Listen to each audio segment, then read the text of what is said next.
71 মুক্তিযুদ্ধ স্বাধীনতা যুদ্ধ যদি বাংলাদেশে না থাকে তাহলে আমার নেতা শহীদ প্রেসিডেন্ট জিয়াউর রহমান যেমনি থাকে না সেমনি বিএনপিও থাকে না।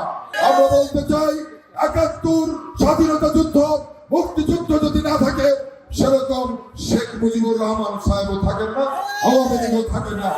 অতএব বাংলাদেশের স্বাধীনতার সপক্ষের শক্তি এবং মুক্তিযোদ্ধাদের দল ঐক্যবদ্ধভাবে রাজপথে আবারও এই স্বাধীনতা বিরোধীদেরকে মোকাবেলা করবো ইনশাআল্লাহ।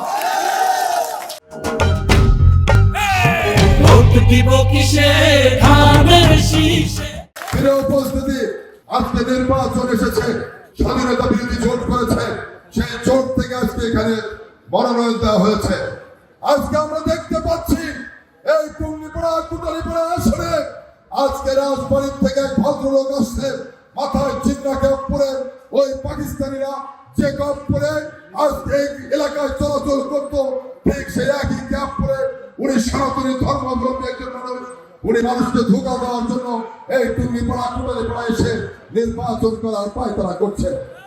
আমরা কোন প্রতিদ্বন্দ্বী প্রার্থীকে খাটো করে দেখছি না, আমরা কোন প্রতিদ্বন্দ্বী প্রার্থীকে অসম্মান করছি না, কিন্তু যারা ধর্মের নিবাস করে মানুষকে ধোঁকা দিয়ে বিভ্রান্ত করে ভোট দিতে চান তাদের বিরুদ্ধে কথা আমাদেরকে বলতেই হবে।